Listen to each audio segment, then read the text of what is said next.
Europe 1, Emmanuel Faux. Bonsoir Christian Schmitt. Bonsoir. Vous êtes professeur à Dauphine et spécialiste de l'économie du transport aérien.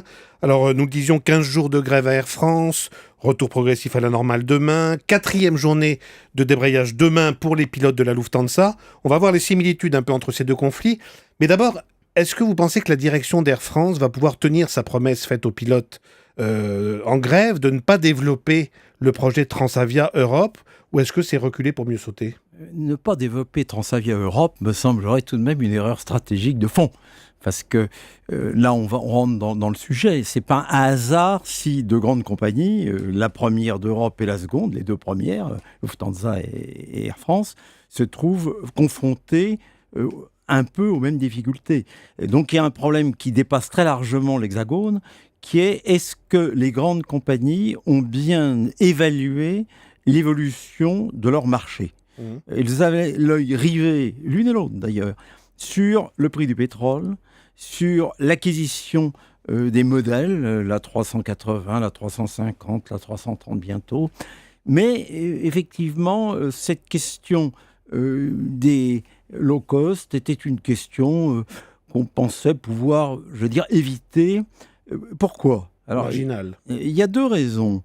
La première, si vous voulez, c'est que le système était un système d'alliance entre grands, d'aligopole, on passait des alliances, et on pensait que les autres jouaient dans une autre cour auquel on pouvait échapper.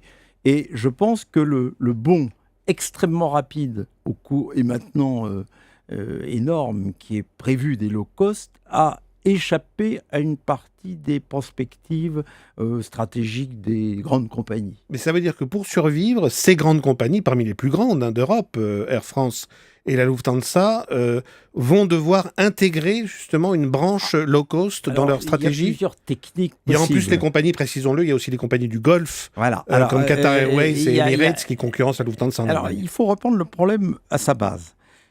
En fait, c'est une erreur assez européenne, qui est, nous faisons une stratégie, je vais dire, moyenne, qui fonctionne bien.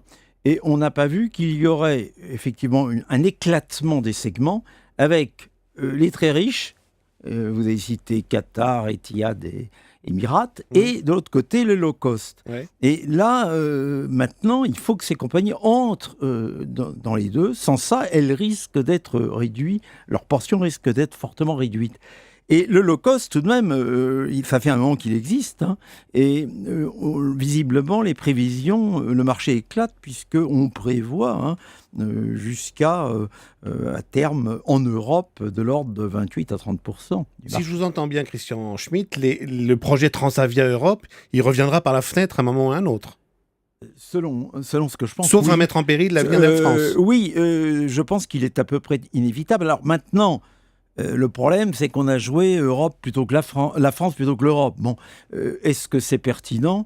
Là aussi, je trouve ça relativement discutable, puisque aujourd'hui, alors il existe déjà, il y a un avion qui part de Strasbourg pour aller à Marrakech, mais c'est tout petit, c'est vraiment du régional. Si on veut se mettre dans la dimension des grandes compagnies, la dimension européenne est nécessaire. Est-ce que si on se projette un petit peu à quelques années, ça veut dire qu'avec la démocratisation croissante de l'avion, les compagnies à bas coût risquent de prendre le pas un jour sur les grandes compagnies dont on parle, comme Air France, comme la Lufthansa, la British Airways, et sauf à réduire le coût de leur billet d'avion. Alors, le problème qui est important, c'est que rien n'empêche, sur le fond, ces compagnies d'avoir des bas coûts. Simplement, il faut qu'elles changent leur politique, et c'est la difficulté. C'est-à-dire qu'elles ne peuvent pas offrir les mêmes avantages à leurs pilotes et à leurs services avec le bas coût.